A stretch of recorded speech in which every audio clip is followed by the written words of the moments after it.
What is going on, UGG fam? I'm your girl Kee Kee Soto, and welcome back to Urban Girl Gardening. Today we have a lot to do. We're going to do some prepping of the raised beds, the gumbo garden for fall. We're going to be cleaning things out. We're going to make some Comfrey Compost Tea. If you are not subscribed, go ahead and do so. Come on, join the UGG fam. Come get this UGG hug. Glad to have you. Now, we got things to do, so let's get started. And we're going to start with the Comfrey tea. The cuttings for this Comfrey was sent to me by my boy, the VA Growing Gardener. And he sent these to me, I want to say sometime in June. And I planted them in these 20-gallon grow bags. And this is what they look like. And, September 1st. Happy September. Yeah, so what I'm going to do is I'm going to take some cuttings of these leaves. I'm just going to pull from the outside, these big beautiful leaves, and I am going to use these to make compost tea.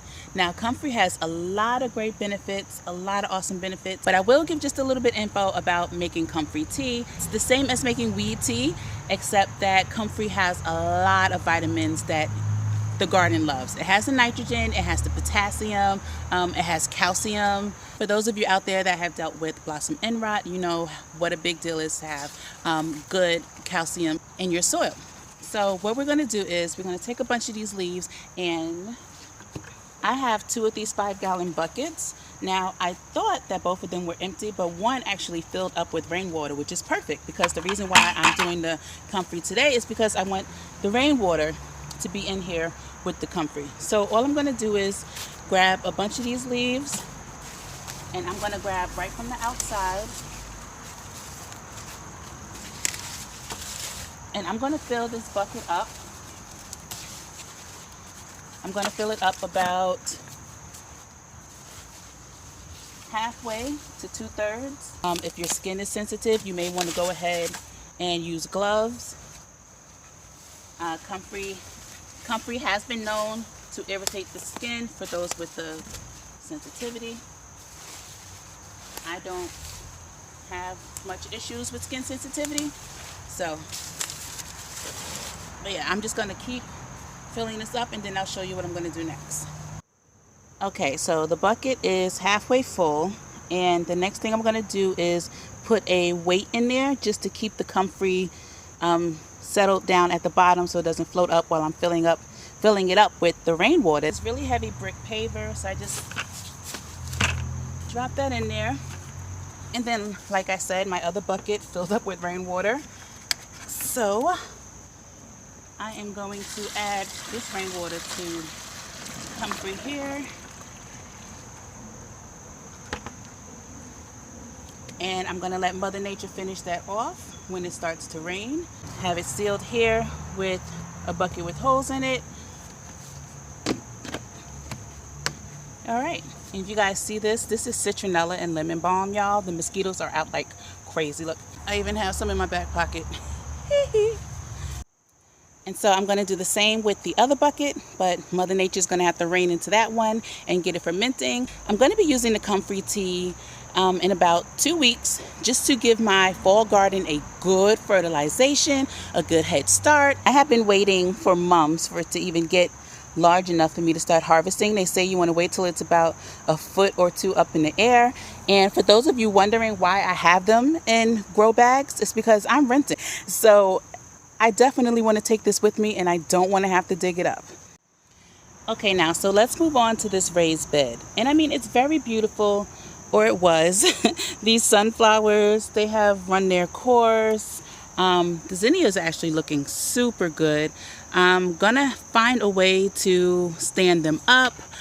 I have zucchini, squash to pull out. There's some over there as well. You can see this blush tomato plant here is not looking the best.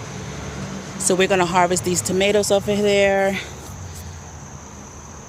Here we have a volunteer tomato plant that has, wow, it already has powdery mildew, so we're going to get that out of here. And this is my marshmallow plant, and it started to recover from the mallow rust, and then it came right back. It did flower for me, but the stem broke off in a bad rainstorm, and I haven't gotten any flowers since. But I'm going to pull this up completely. Here you guys can see this is the Volunteer squash plant. Still no fruit, not even any female flowers. Don't know what it is, but it's coming out because as you can see there is powdery mildew. So this whole bed is just about to get cleaned up. The flowers are going to stay. You guys are going to see how I kill some of the spores in this bed, and yeah, we're going to get this bed ready.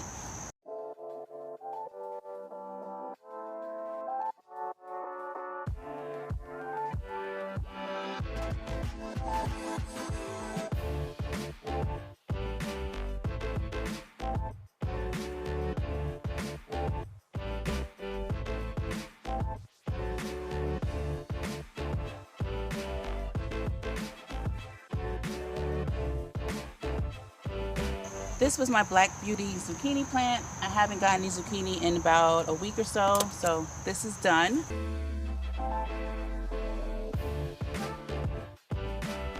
And then down here, I actually do have one scallop squash growing, but that's it. And I've only gotten 2 of this entire plant, and honestly, I'm over it. And there's Ginger. Ginger. Ginger. Hi, what are you doing? Say hi, YouTube. Okay, go back to sleep. All right, so I am going to pull this one up too.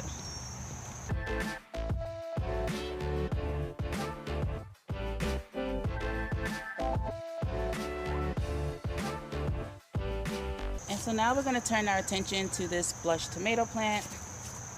And yeah, there is a lot of powdery mildew on here, a whole lot. So I am just going to take tomatoes off of here. I can't front, I really do like these.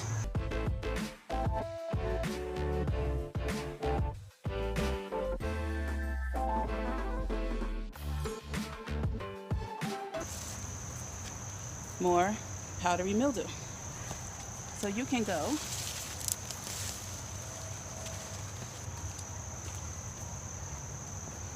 and then I'll use these stakes to tie up the zinnias.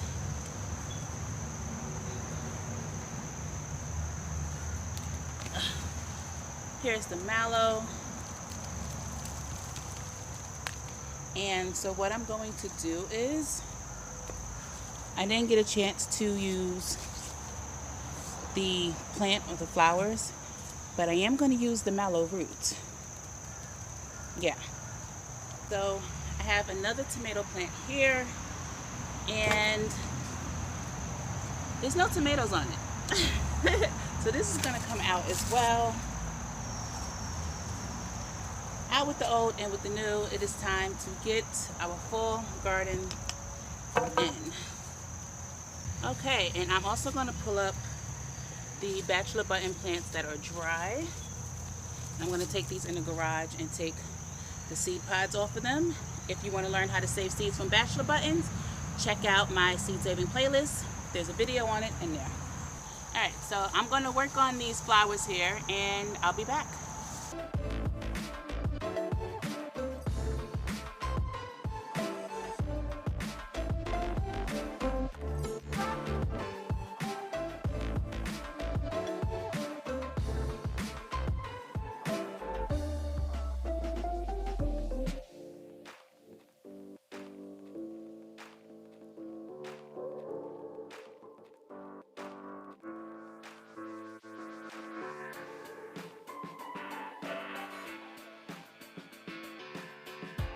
Alright guys, so it started raining a little bit, so I had to run the camera inside, but I went ahead and I just cleared this out almost completely.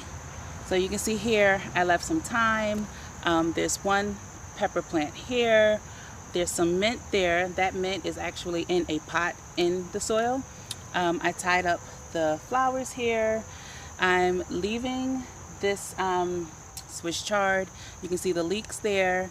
And then over here is the bee balm, which I'm leaving. Now the rest of this is all cleared out, And then I went ahead and added some mushroom compost, which is the phosphorus and potassium, mostly phosphorus though. And then I added some goat and chicken manure, which is lots of nitrogen, because I decided that I'm also going to go ahead and plant out my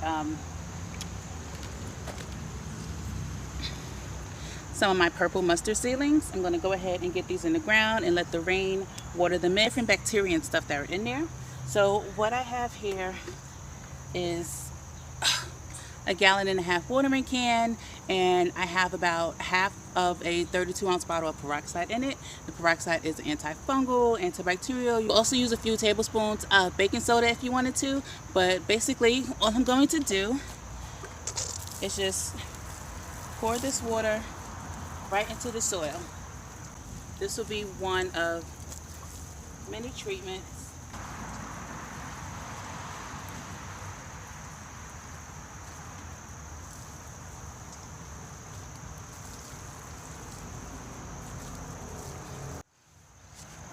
Alright, let's just see how many seedlings we have in here.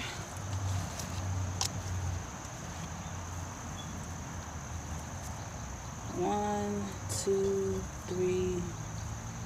I see about 5 or 6, and they all actually look really good. Okay, so I'm planting these guys about 6 to 8 inches apart, and it's really simple. It's gonna make a little hole. Choose the seedling that I desire. It's a good one. Pop it in and just cover it up. And I like to plant my seedlings a little close because I feel like I get maximum production. I get more plants in my space, and I also have a short season, so I want to get as much out of my plants as possible, as opposed to waiting for 1 or 2 to come to maturity. Before I know it, there will be snow out here. And I mean a lot of snow.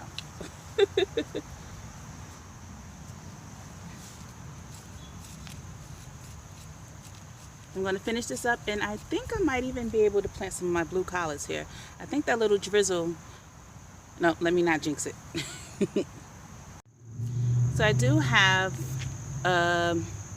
so these are my blue collards. They actually look purple when they grow. And I do have a few that are eligible for transplant. So I'm going to go ahead and take out some of these as well. Let's see here.